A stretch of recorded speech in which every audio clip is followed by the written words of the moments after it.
Brynjolf, the time has come to decide Mercer's fate. Until a new guildmaster is chosen. What's on your mind? The decision falls Yeah, I guess to I you. have a minute. What do you want? Aye, lass. And I've come to a decision. Mercer-frey tried to kill both of you. He betrayed the guild, murdered Gallus, and made us question our future. He needs to die. We have to be very careful, Brynjolf. Mercer is a Nightingale, an agent of Nocturnal. And it's all true. Everything I heard in the stories. The Nightingales, their allegiance to Nocturnal, and the Twilight Sepulchre. That's why we need to prepare ourselves and meet Mercer on equal footing. Just outside of Riften, beyond the southeast gate, is a small path cut up the mountainside. At the end of that path is a clearing, and an old standing stone. I'd ask you both to meet me there. I have some preparations of my own to make. I'll meet you at the stone. I'm preparing to leave for the standing stone. What is it?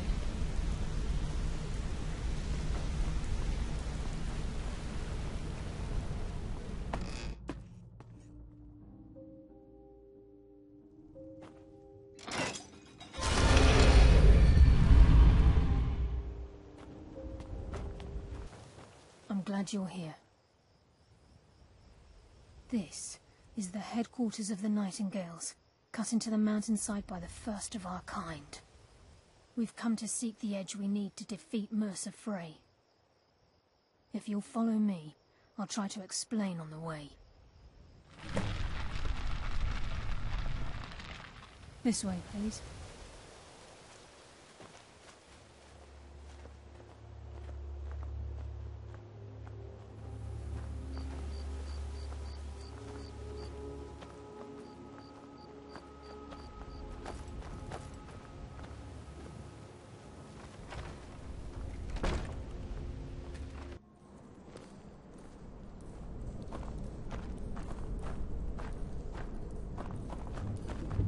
So this is Nightingale Hall. I heard about this place when I joined the guild, but I never believed it existed. The assumption that the Nightingales were just a myth was seeded within the guild on purpose. It helped divert attention from our true nature. What's wrong, Brynjolf? I can almost hear your brow furrowing. Trying to understand why I'm here, lass. I'm no priest. I'm certainly not religious. Why pick me? This isn't about religion, Brynjolf. It's business.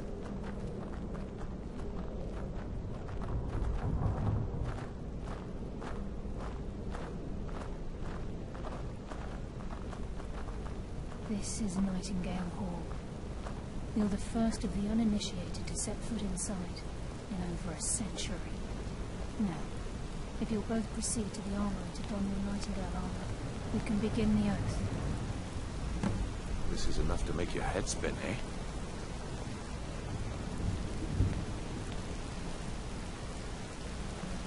Time's wasted, and Mercer's still out there. Let's get to shore.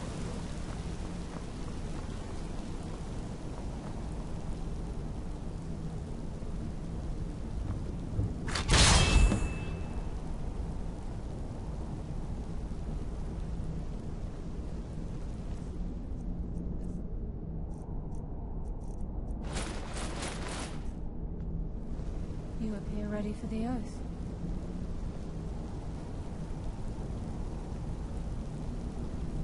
You appear ready for the oath. I think we should trust the lass and take the deal.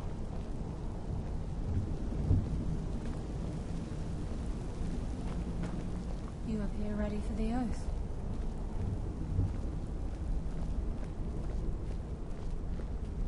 You appear ready for the oath. This is enough to make you... Okay, lass. We've got these get-ups on. Now what? Beyond this gate is the first step in becoming a Nightingale. Whoa there, lass. I appreciate the armor, but becoming a Nightingale? That was never discussed. To hold any hope of defeating Mercer, we must have Nocturnal at our backs. If she's to accept you as one of her own, an arrangement must be struck. What sort of arrangement? I need to know the terms. The terms are quite simple, Brynjolf. Nocturnal will allow you to become a Nightingale and use your abilities for whatever you wish. return. Both in life and in death, you must serve as a guardian of the Twilight Sepulchre. Aye, there's always a catch. But at this point, I suppose there isn't much to lose. If it means the end of Mercer-frey, you can count me in. What about you? Are you ready to transact the oath with Nocturnal? Good. After I open the gate, please stand on the western circle. I think we should trust the lass and take the deal.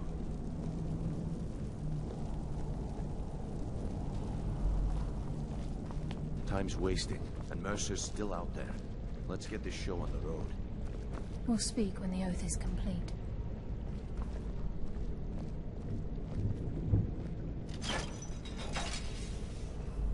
We'll speak when the oath is complete.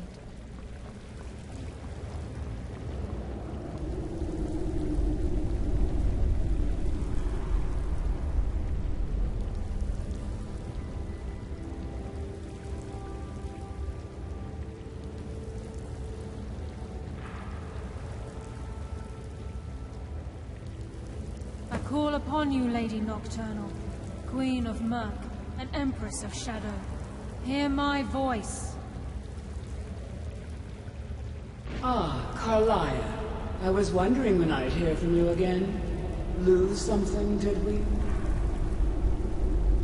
My lady, I've come before you to throw myself upon your mercy and to accept responsibility for my failure. You're already mine, Karliah. Your terms were struck long ago.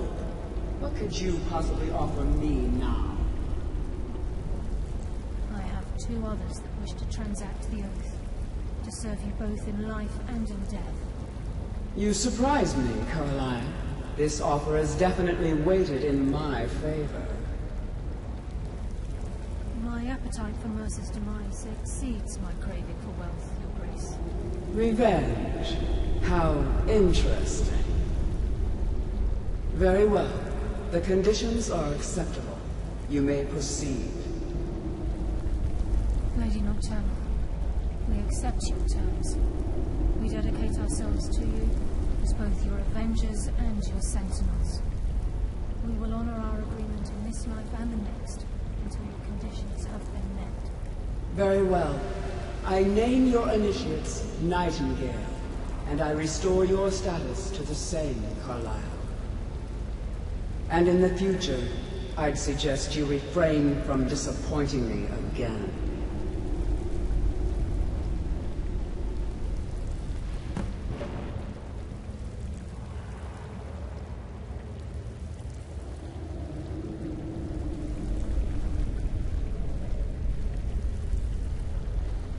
Now that you've transacted the oath, it's time to reveal the final piece of the puzzle to you. Mercer's true crime. Mercer was able to unlock the Guild's vault without 2 keys because of what he stole from the Twilight Sepulchre, the skeleton key. By doing this, he's compromised our ties to Nocturnal, and in essence, caused our luck to run dry. Well, yes, but the key isn't only restricted to physical barriers. All of us possess untapped abilities, the potential to wield great power securely sealed within our minds. Once you realize the key can access these traits, the potential becomes limitless. Although it would benefit the Guild more than you can imagine, in the end it would do more harm than good. If the key isn't returned to its lock in the Twilight Sepulchre, things will never be the same for the Guild. As time passed, our luck would diminish to the point of non-existence, and whether you know it or not, our uncanny luck defines our trade. Very true. In our line of work, it's quite rare we set out to return a stolen item to its rightful owner. Before we depart, Brynjolf has some business to discuss. I suggest you listen to him. Listen, lad. There's one last piece of business we need to settle before we go after Mercer. The leadership of the Guild. Karliah and I had a long discussion before you arrived here. Thanks to your efforts, Mercer's treachery has been exposed. After we deal with him, all that remains is restoring the Guild to its full strength. As a result, we both feel that you have the potential of replacing Mercer as leader of the Thieves Guild. I've been at this game a long time, my friend. A long time. I've stolen trinkets from nobles and framed priests for murder. I'm good at what I do, maybe even one of the best, but it's all I know. I've never been one to lead. Never desired it, never cared for it. Don't want it. Well, we have a bit of an errand to run before your coronation, so don't get sentimental on me now. Then it's decided. When this is all over and Delvin's contacts assure me that we've regained our footing in Skyrim, we'll handle the details. Until then, we have quite the task ahead. I've been poring over the plans you brought us, and I'm convinced the eyes of the Falmer are in the Dwarven ruins at Erkenthand. Karliah and I will meet you there. Prepare yourself, lad. This will be a fight to remember. Until next we meet, lad.